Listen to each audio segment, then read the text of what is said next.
Good morning all. आज आपण तिसऱ्या युनिट वर येऊन पोहोचलोय. ज्या स्पीडने आपण जातोय तर मला असं वाटतं की आपला सिलेबस 1 महिना तरी संपेल, अजून 1 महिना तरी जाईल. पण तुमच्या माहिती करता मी सांगते की जो थर्ड युनिट आहे, जेवढा आपण 2 युनिट मध्ये स्टडी केलंय, पहिला फर्स्ट आणि सेकंड, तर तेवढा हा थर्ड युनिट एकटाच असणार आहे. हा थर्ड युनिट दरवर्षी खूप लेंदी आहे तसा, पण यामध्ये जे काही बिहेवियर रिलेटेड सांगितलंय, म्हणजे managing behaviour for social change, तर बिहेवियरला आपण मॅनेज करणार आहोत. इथे मॅनेजमेंटचे पार्ट्स आपण बरेचसे फर्स्ट इयरला स्टडी केले, प्रिन्सिपल ऑफ मॅनेजमेंट पाहिलं किंवा अदर मॅनेजमेंटचे काही सब्जेक्ट्स पाहिले. पण इथे बिहेवियर मॅनेज करणं, त्यासाठी डिफरंट टाईपच्या थिअरीज तुम्हाला स्टडी मध्ये दिलेल्या आहेत आणि त्यामुळे याचा एरिया थोडासा मोठा आहे. पण तरी सुद्धा जर तुम्हाला ह्या थिअरीज समजल्या, बिहेवियरला मॅनेज करणं काय असतं, तर तुम्हाला कदाचित जास्त बेटर अंडरस्टँड होईल सोशल मार्केटिंग. सोशल मार्केटिंग हा जो पार्ट येतो, तर सोशल मार्केटिंगचा स्टडी झाला म्हणजे तुम्हाला इथे बऱ्यापैकी सोसायटीमध्ये राहणारा कस्टमर, त्याचं बिहेवियर आणि त्याचं मॅनेजमेंट, या गोष्टींचा अभ्यास होईल. त्याच्यामुळे तुमची सायकोलॉजी थोडी स्ट्रॉंग होते. बघा, जेव्हा आपण एखाद्याच्या बिहेवियरला मॅनेज करतो, ती इतकी साधी आणि सिंपल थिंग नहीं, उसके लिए बहुत एफर्ट्स लेने पड़ते हैं. बहुत बार हम लोग एक ही फैमिली से बिलोंग करते, बहुत सालों से एक साथ रहते, फिर भी समझ में नहीं आता कि इसका बिहेवियर किस टाइप का है. दो भाई बहन भी है तो भी हम बता नहीं सकते कि एग्जैक्टली ये किस तरह से बिहेव करेगा. अगर एक दूसरी सिचुएशन मैंने आपको बताई, तो इस सिचुएशन में उसका बिहेवियर किस तरह से होगा, ये आप परफेक्टली नहीं बता सकते, क्योंकि आपका उतना डीप स्टडी नहीं हुआ है. लेकिन एक बार मुझे पता है कि आपने ये थर्ड यूनिट पढ़ लिया, लर्न कर लिया, उसके बाद आपको किसी का भी बिहेवियर अगर पूछा जाए, ये पर्सन जो है वो किस टाइप का है, इसका बिहेवियर किस तरह का है, ये रूल्स किस तरह से फॉलो करेगा, या कौन सी सिचुएशन में किस तरह का रिस्पॉन्स वो दे सकता है, तो ये आप परफेक्टली बता सकते हो. आपकी जो साइकोलॉजी वो स्ट्रांग हो जाएगी. सो today we have to see first types of behavior objectives. So there are 3 types of objectives. First one is the behavior objective. Behavior objective means what you want your target group to do. आपका object क्या है, तो target किया हुआ जो आपका customer का group है, उसके लिए आप क्या करना चाहते हैं, बिहेवियर ऑब्जेक्टिव में स्टडी किया जाए. नॉलेज ऑब्जेक्टिव क्या करेगा, what you want your target group to know, किस तरह की जानकारी आप उन्हें देना चाहते हैं. जैसे कि सोशल मार्केटिंग किस चीज पे स्टडी करता है, आपको पता है. सोशल मार्केटिंग स्टडी करता है सोशल इश्यूज जो है आपकी सोसाइटी में, उस पे काम करता है. तो वो सोशल इश्यूज को हमें निकालना है, उस पे काम करना है. तो ऐसा कौन सा काम है जो आप, जिसका नॉलेज आप प्रोवाइड करना चाहते हैं उस कस्टमर को. थर्ड वन है belief objectives. What you want your target group to believe और फील, किस तरह की फीलिंग्स आप देना चाहते हैं, किस तरह का बिलीव आप देना चाहते हैं टारगेट ग्रुप के लिए.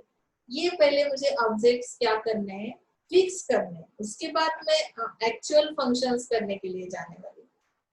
समझ में आ रहा है ना. ये यहाँ पे मैनेज करना है आपको बिहेवियर को मैनेज करते वक्त उसके कुछ टाइप्स सीखना बहुत जरूरी है. किस तरह का बिहेवियर रहेगा या किस तरह के ऑब्जेक्ट आपके रहेंगे. यहाँ तक समझ में आ रहा है. बिल्कुल सिंपल और जिसे बोलते हैं ना सुटेबल, ऐसा मैंने आपको बताया. तो आगे हम लोग डीपली थोड़ा सा देखते हैं इसके बारे में. बिहेवियर ऑब्जेक्टिव जो है, social marketing campaign starts off by setting a behavior objective followed by which a few knowledge and belief objectives are added. अभी बिहेवियर ऑब्जेक्टिव के लिए उन्होंने एक क्राइटेरिया दिया हुआ है. क्राइटेरिया में उन्होंने एक्सप्लेन किया है कि उसका इम्पैक्ट किस तरह से होगा, बिहेवियर ऑब्जेक्टिव कैसे रहेंगे, किसी के बिहेवियर पे अगर मुझे इम्पैक्ट करना है, whether the behaviour will bring about the desired action, that is will it make a difference.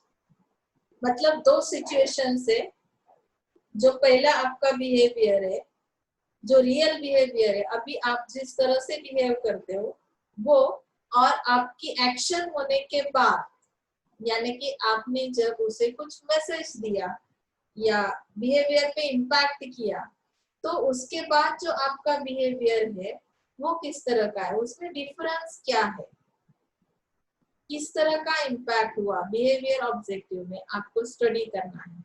Willingness को स्टडी करना है। विलिंगनेस मतलब क्या है, will the target group be willing to adopt the behaviour and do they have knowledge about the same. जैसे हमने अभी हम एक एग्जांपल लेते हैं कि आपको हेल्थ कॉन्शियस बनाना है, डाइट पे कंसंट्रेट करना है, इसके लिए मैंने क्या कर दिया कि आपको कुछ नॉलेज प्रोवाइड किया, डाइट प्लान बताए या डाइट पे क्या होना जरूरी है, किस तरह से हम हेल्थ पे कंसंट्रेट कर सकते हैं। तो टारगेट ग्रुप ने वो जो मेरा बिहेवियर है वो अडॉप्ट किया है या नहीं है, इसे मुझे कंफर्म करना है। Okay, do they have knowledge about the same, त्यांच्याकडे नॉलेज होतं का त्या रिलेटेड। थर्ड थिंग है मेजरेबिलिटी, किसी भी चीज को मेजर करना आना चाहिए। ऑब्जर्वेशंस के बाद जब मैंने जैसे आपको बताया कि दो टाइप का बिहेवियर है, एक जो है एग्जिस्टिंग आपका बिहेवियर, और जब मैंने आपको कुछ मैसेज दिया, आप पे आपको नॉलेज प्रोवाइड किया किसी चीज का, सोशल इश्यूज के बारे में मैंने आपको एग्जांपल दिया, तो उसके बाद पहले वाला जो मेरा बिहेवियर था और जो नेक्स्ट बिहेवियर है मैसेज लेने के बाद, तो उसमें क्या डिफरेंस है। ऑब्जर्वेशन के बाद मुझे क्या करना आना चाहिए, मेजरमेंट्स लेना आना चाहिए। That means we have to collect the records और रिपोर्टिंग्स। अभी मैंने क्या किया, एक मंथ का प्लान बनाया, हर वीक में उनको थोड़ा थोड़ा नॉलेज प्रोवाइड किया, वीक के 3 डेज हो सकते हैं। तो आफ्टर 1 मंथ मेरे पास एक रिकॉर्ड बन जाता है कि फर्स्ट वीक में उस टारगेट कस्टमर का बिहेवियर किस तरह का था, सेकेंड वीक में अडॉप्शन के बाद, इम्पैक्ट होने के बाद और नॉलेज आने के बाद, मतलब विलिंगनेस के बाद मैंने मेजर किया सेकेंड वीक में कि उसका परफॉर्मेंस क्या हुआ, बेटर हुआ as compare to first week. Is that clear. Third week में फिर मैंने मेजरमेंट्स लिए, रिकॉर्ड किया, रिपोर्टिंग किया कि थर्ड वीक में और कौन सी चीज उसमें अपडेट हो गई। समझ में आ रहा है, मतलब is the behavior measurable through mere observation, maintaining records और reporting। आपको मेंटेन करना है वो जो ऑब्जर्वेशंस आप ले रहे हैं हर वीक के अंदर, कौन सा बिहेवियर में चेंज आ रहा है। समझ में आ रहा है। नेक्स्ट है market opportunity. Does the behaviour ensure good market opportunity. इसके बाद ये नॉलेज मेरे पास है हेल्थ रिलेटेड, तो मेरे लिए कौन सी गुड मार्केट अपॉर्चुनिटी है, इस बिहेवियर की वजह से मेरा क्या बेनिफिट होने वाला है। ओके, नेक्स्ट है market supply. If there are others from different companies exhibiting same behaviour, is there a need to portray an additional behaviour. अभी अगर बाकी के कंपनीज भी क्या कर रहे हैं, सेम तरह की स्ट्रेटेजी अप्लाई कर रहे हैं, वो भी सेम तरह का बिहेवियर इम्प्लीमेंट करने की कोशिश कर रहे हैं, तो मुझे एडिशनल मैं क्या दे सकती हूँ, मार्केट सप्लाई में किस तरह से कर सकती हूँ, इसके बारे में मुझे सोचना है ऑब्जेक्टिव, बिहेवियर ऑब्जेक्टिव में। क्या तक समझा है ना।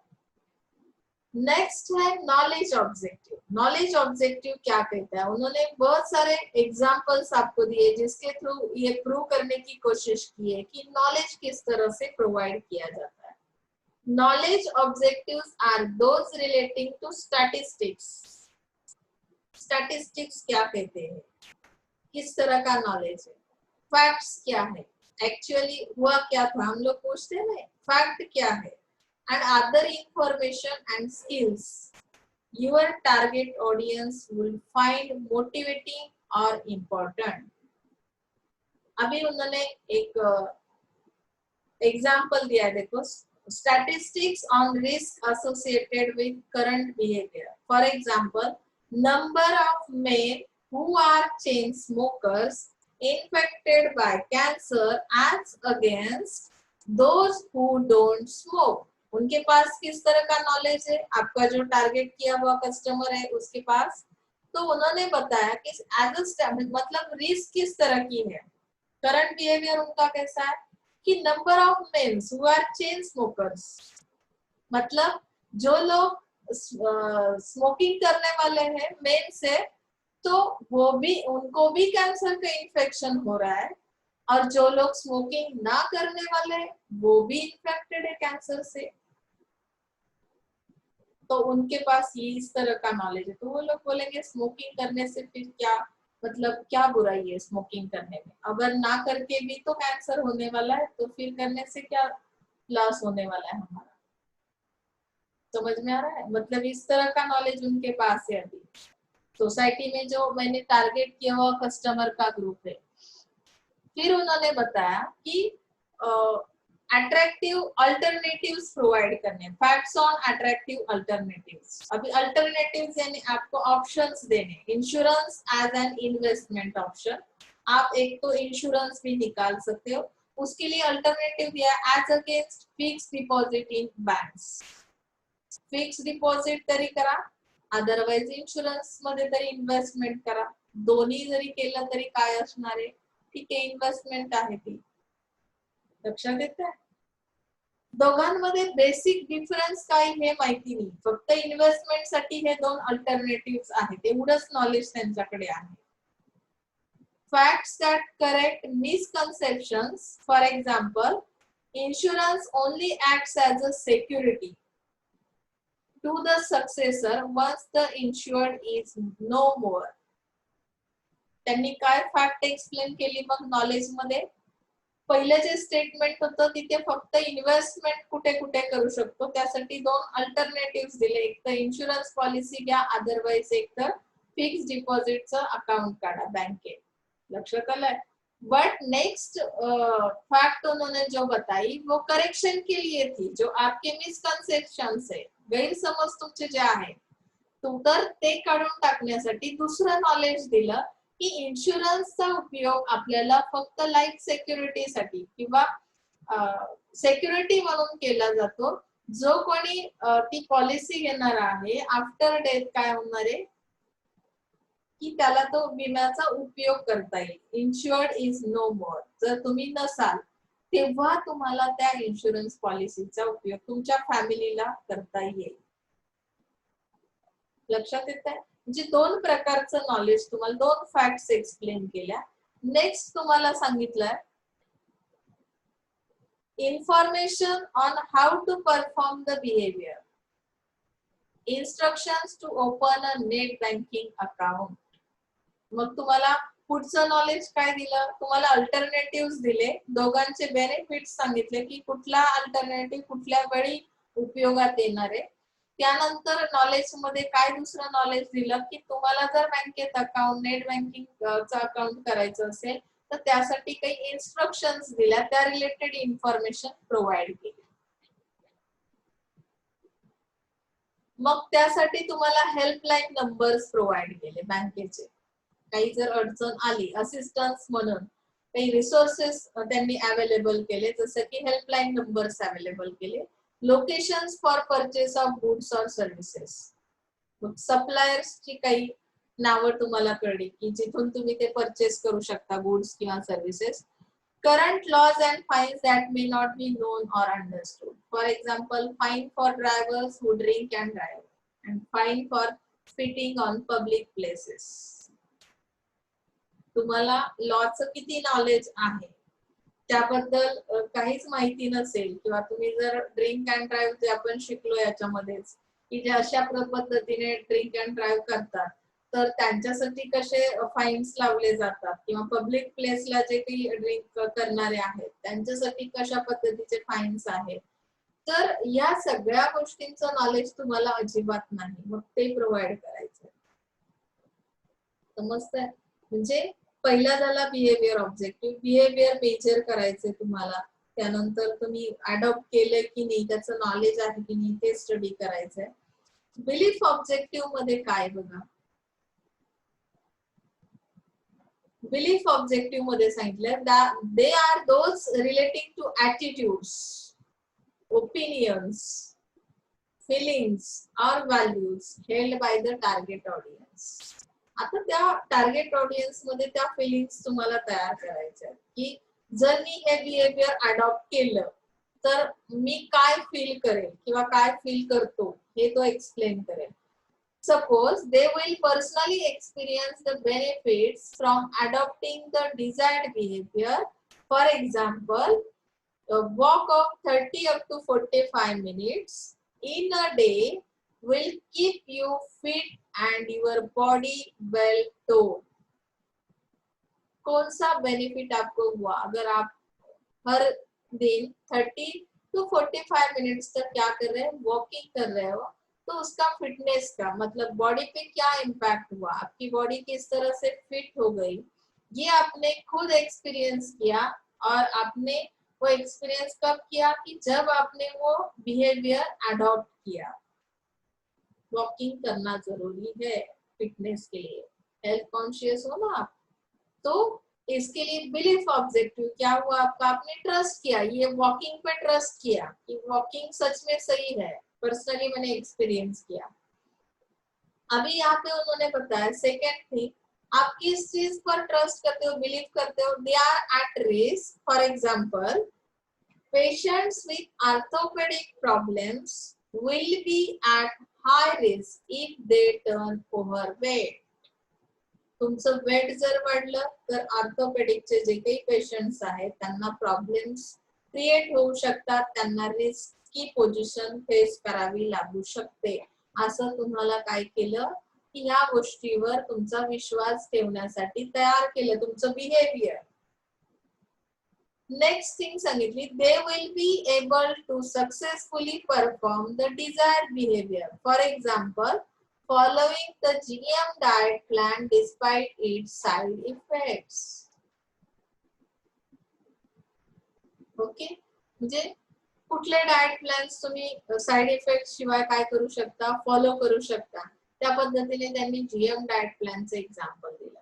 म्हणजे सक्सेसफुली तुम्ही ते बिहेवियर काय करू शकता, अडॉप्ट करू शकता, तुम्ही ट्रस्ट करू शकता, बिलीव्ह करू शकता त्यावर. म्हणजे अशा पद्धतीने त्यांनी खूप सारे एक्झाम्पल्स दिले. आता आपल्याला actually behaviour change model study करायचे, काही थिअरीज आहेत, त्याची थिअरीज अँड फ्रेमवर्क्स. म्हणजे तुम्हाला एक जनरली फ्रेमवर्क दिलेली आहे की ही जर थिअरी अप्लाय केली तर तुम्हाला बिहेवियर मध्ये कुठल्या टाइपचे चेंजेस येतील. अगर मुझे किसी एक का बिहेवियर चेंज करना है तो मुझे कौन सी थियरी अप्लाई करनी पड़ेगी. तो सोशल नॉर्म्स थियरी का फर्स्ट टॉपिक दिया है आपको.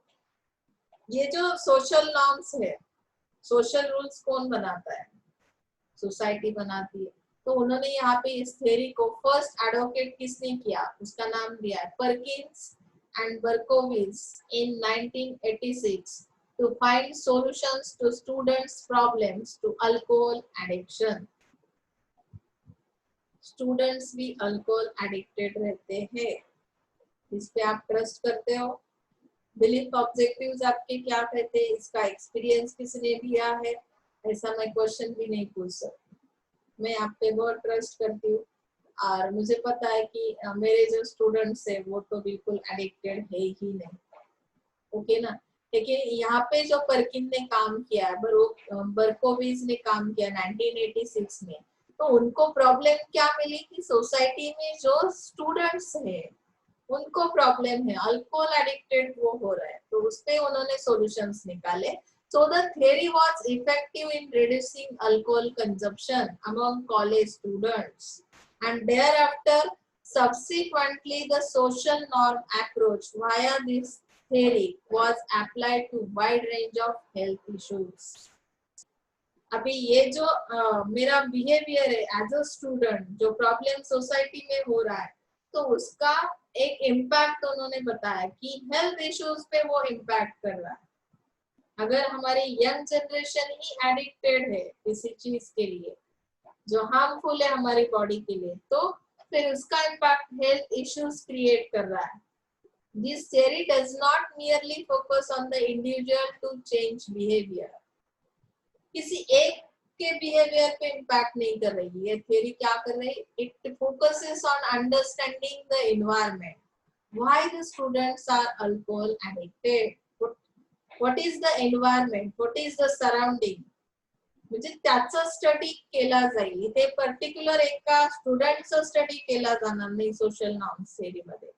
तर यामध्ये तुम्हाला स्टडी कसा करावा लागेल की त्या एन्व्हायरमेंटचा स्टडी करावा लागेल, एन्व्हायरमेंट अंडरस्टँड करावं लागेल. The theory has a primary objective to highlight peer influence on individual decision. म्हणजे इथे कुठल्या ग्रुपचा इम्पॅक्ट त्या इंडिव्हिज्युअल डिसिजन वर होतो, स्टुडंट्स कशामुळे तिकडे अट्रॅक्ट होतात, ऍडिक्टेड कशामुळे होतात. According to this theory, in addition to peer influences, normative beliefs also have an effect on youngsters behavior. कुठले असे निगेटिव्ह थिंक थॉट आहेत की जे तुमच्या यंगस्टर्सच्या बिहेवियरवर इम्पॅक्ट करतात. Peer influences are not based on actual norms but by perceived norms. हे actually तुमचे स्वतःचं thinking असणार नाहीये, परसिव्ड नॉर्म्स असतील ते. मग the misperception is due to gap in actual norms and perceived norms. तुमचा गैरसमज कुठे होतो, म्हणजे जे रिअल दिसतं ते घेणार आहात की जे कोणीतरी सांगतं ते घेणार आहात. बऱ्याचदा आपण अशा पद्धतीने ऍडिक्टेड होऊ शकतो. मुळात तुम्ही ऍडिक्टेड नाही आहात किंवा त्या पद्धतीचं तुमचं बिहेवियर नाही, पण आपण मोस्ट ऑफ द टाइम काय करतो की दुसरा कोणाला तरी फॉलो करतो, दुसऱ्याची लाईफस्टाईल आपण फॉलो करतो आणि त्यामुळे मिसपरसेप्शन्स तयार होतात, गॅप तयार होतो बिहेवियर मध्ये, and this gap gives rise to social norms approach. आणि मग त्या गॅपला आपल्याला भरून काढायचं असेल तर काही नवीन अप्रोच आपल्याला सोशल नॉर्म्स थेअरीच्या द्वारे काय केलं, त्यांनी सांगण्याचा प्रयत्न केला. सो youth's behavior is guided by misperception and youth's problem has to be rightly estimated to decrease in the problem behavior and also increase in the desired behavior. तो desired behavior कैसा होना चाहिए कि आपको एडिक्शन किसी चीज का नहीं होना चाहिए, आपका सेल्फ कंट्रोल होना चाहिए.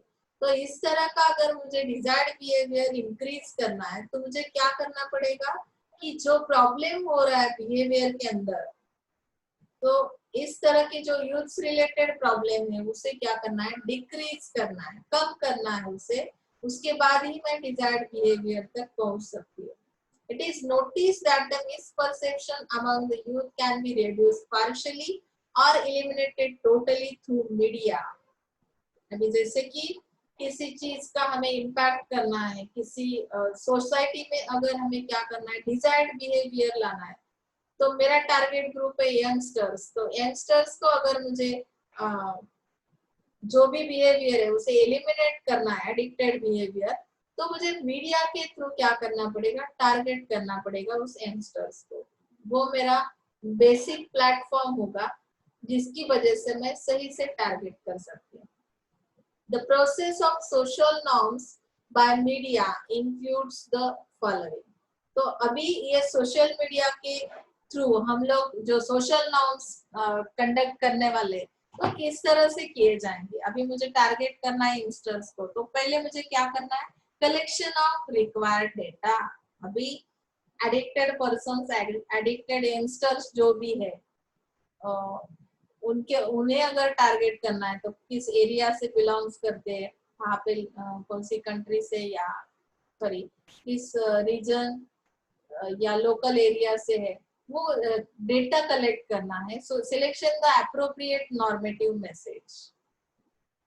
अभी जो भी मैसेज मैं दूंगी उस मीडिया के थ्रू यंगस्टर्स के लिए, तो वो कैसा होना चाहिए, आइडियल होना चाहिए मैसेज। मतलब कि किसी एक का एग्जाम्पल आपको देना पड़ेगा कि इस तरह का बिहेवियर था तो फ्यूचर में उसके साइड इफेक्ट्स क्या हुए, तो ऐसा एक एग्जाम्पल मुझे देना चाहिए। अप्रोप्रिएट नॉर्मेटिव मैसेज होना चाहिए। Testing the message with the target group, पहले वो मैसेज देके मुझे टेस्ट करना है कि इस मैसेज का उनके बिहेवियर पे क्या इम्पैक्ट हो रहा है। Choosing the right message delivery mode and number of messages to be sent, आपका जो डिलीवरी मोड है यानी कि जो मीडिया आप यूज कर रहे हो करेक्ट होना बहुत जरूरी है। आपके यंगस्टर्स कौन से मीडिया से ज्यादा कनेक्टेड है, या तो वो व्हाट्सएप पे रहते हैं या फेसबुक पे रहते हैं या लिंक्डइन पे रहते हैं, या कौन से इस पे ज्यादा वो कनेक्टेड है, तो उस मीडिया के थ्रू मोड के थ्रू आपको डिलीवरी करनी है उस मैसेज की जो आपके डिजायर्ड बिहेवियर पे इम्पैक्ट करेगा। Okay, assessing the effectiveness of the message, आपको बीच बीच में क्या करना है, उसके इफेक्ट्स के बारे में जानकारी लेनी यानी रिपोर्टिंग लेना है। समझ में आ रहा है यहाँ तक? ओके, अभी assumptions of the theory, assumptions किस तरह के हैं इस तरीके, there are 7 assumptions of the social norm approach. Actions are often based on incorrect information. मेरे पास सही इंफॉर्मेशन ही नहीं तो इनकरेक्ट एक्शन ही होगी ना। इनकरेक्ट इंफॉर्मेशन है तो एक्शंस भी सही नहीं हो सकते। In case of misperception, they have real consequences. अगर कुछ मिसकंसेप्शंस है तो उसका इम्पैक्ट भी गलत ही होगा, समझे ना। Individuals hide from others there real perception, feelings और बिलीफ्स। बहुत बार जो रिक्वायर्ड डेटा हमारे पास आता है, कलेक्टेड डेटा जब भी हमारे पास आता है तो वो करेक्ट क्यों नहीं रहता, कि बहुत बार वो यंगस्टर्स क्या करते कि उनके जो रियल फीलिंग्स है वो नहीं बता रहे, तो हमें उन्हें टारगेट करना आसान नहीं होगा। आप क्यों एडिक्टेड हो, अगर ऐसा क्वेश्चन किसी ने पूछा तो उसके बारे में जानकारी देते वक्त बहुत बार हाइड किया जाता है आपके रियल परसेप्शन को, किस चीज का इम्पैक्ट आपके बिहेवियर पे हुआ और किस वजह से आप एडिक्टेड हुए, आप किस चीज पे बिलीव करते हो। समझ में आ रहा है ना? बहुत सिंपल तरीके से उन्होंने एक्सप्लेन किया। Effects of misperceptions are self perpetuating as they do not promote the expression of opinions. अगर आप कुछ भी मतलब जो भी इफेक्ट हो रहा है वो सही से एक्सप्रेस नहीं कर रहे, आपके ओपिनियंस नहीं दे रहे, तो भी ये सोशल नॉर्म थ्योरी कुछ नहीं कर सकती। Correct information will lead to healthier norm. Correct information अगर है तो ये नॉर्म्स आपके लिए सही से काम कर सकते हैं। ओके ना? In social norm approach there are 2 types of norms, descriptive and injunctive. अभी डिस्क्रिप्टिव नॉर्म्स में क्या आता है?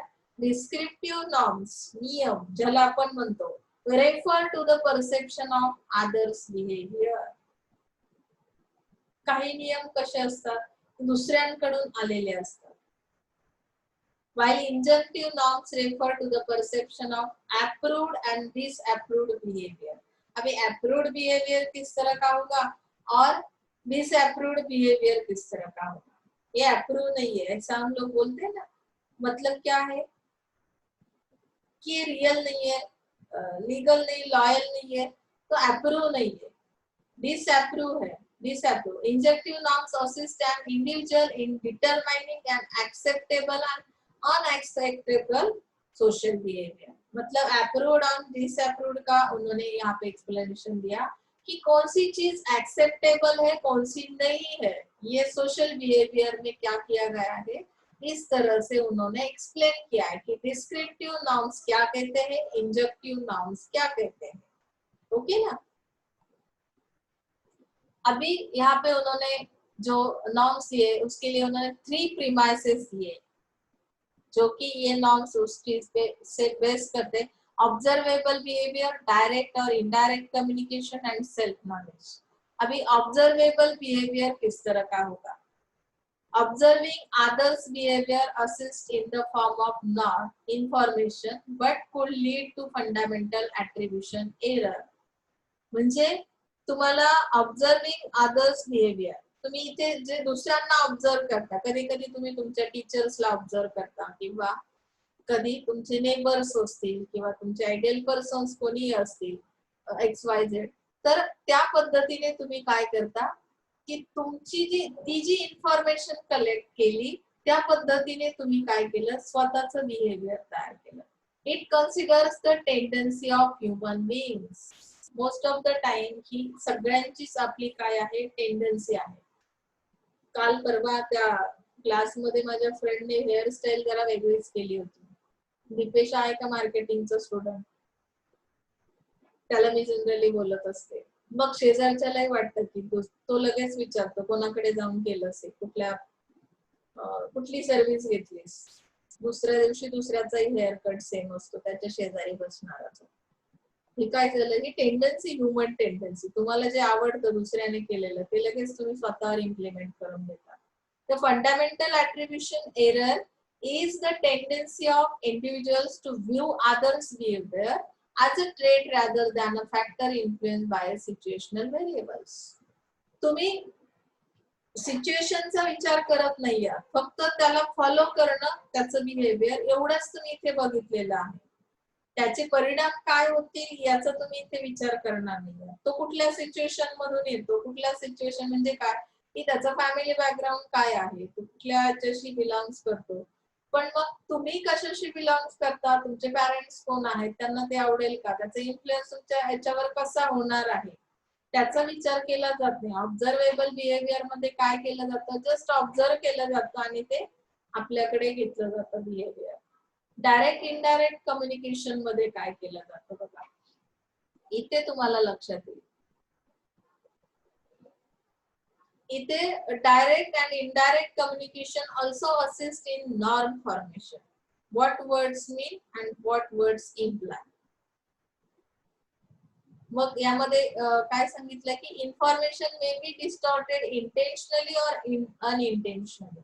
जे काही इन्फॉर्मेशन तुमच्याकडे आलेली आहे ती डायरेक्ट आली की इनडायरेक्ट आली हे माहिती नाही. म्हणजे कसं की इंटेन्शनली तुम्हाला कोणीतरी ते कम्युनिकेट केलंय का, म्हणजे तुमचं बिहेवियर चेंज करायचंय म्हणून तुम्हाला ती इन्फॉर्मेशन दिली का, किंवा तुम्ही कोणाकडून तरी ती दुसरीकडेच रीड केलेली आहे, तुमच्या रीडिंग मध्ये आलेली, किंवा कुठेतरी न्यूज तुम्ही, जसं पब्लिसिटी हा पार्ट मी काल एक शिकवला होता की कुठेतरी न्यूज येणं, चॅनलवर ऐकणं ती इन्फॉर्मेशन, आणि अनइंटेन्शनली ती ऐकण्यात आल्यामुळे काय होतं की तुमचं बिहेवियर त्या टाईपचं बनतं. लक्षात आलं? म्हणजे कोणीतरी इंटेन्शनने नसतं ते सांगितलेलं, डायरेक्ट कम्युनिकेशन नसतं झालेलं. So third one is the self knowledge. आता सोशल नॉर्म्स थेअरी मध्ये हे स्टडी करताना आपण जे काही डिस्क्रिप्टिव्ह आणि इंजंक्टिव्ह नॉर्म्स स्टडी करतोय, रूल्स कसे बनतात किंवा कसे स्वतःसाठी तुम्ही ते नियम तयार करून घेता. Personal attitudes and behaviour also have an influence over the perception of norms. तुम्ही जे काही नियम तयार केलेले आहेत, तुमची जी काही टेंडन्सी आहे, ह्युमन टेंडन्सी, त्याच्यावर कशाचा इम्पॅक्ट असतो, तुमचं पर्सनल ऍटिट्यूड कसं आहे, तुमचं बिहेवियर कसं आहे, त्या पद्धतीने तुमचा इन्फ्लुएन्स दिसतो तुमच्या परसेप्शन्सवर किंवा परसेप्शन ऑफ नॉर्म्सवर. Self knowledge. आता तुम्ही म्हणाल मॅडम नॉलेज जे काही आम्ही शाळेत शिकतो सेम सिमिलरच ना. आता मार्केटिंगचे स्टुडंट आहेत तर मी असं इमॅजिन करेन की मार्केटिंगच्या स्टुडंट्सला सगळ्यांना सेमच नॉलेज असलं पाहिजे, पण त्याच्यामध्येही तुम्हाला ऍटिट्यूड तुमचा कसा आहे. जेव्हा लेक्चर सुरू असतो तेव्हा काही लोकांना वाटतं मॅडम वेगळं काही सांगतच नाही, वाचूनच तर सांगतायत, पण ऍक्च्युअली जेव्हा मी ते एक्सप्लेन करते तेव्हा माझे एक्सप्रेशन्स, माझे गेस्चर्स, पोस्चर्स, त्यावरून बऱ्याच लोकांना समजतं की याचं इंटेन्शन काय आहे, या टॉपिक मध्ये नक्की मला काय सांगायचं आहे. माझे वर्ड्स मी जे यूज करते, म्हणजे इथे डायरेक्ट आणि इनडायरेक्ट दोन्ही टाईपचं कम्युनिकेशन होतं, त्यावरून तुमचं सेल्फ नॉलेज डेव्हलप होणार आहे. लक्षात येत आहे?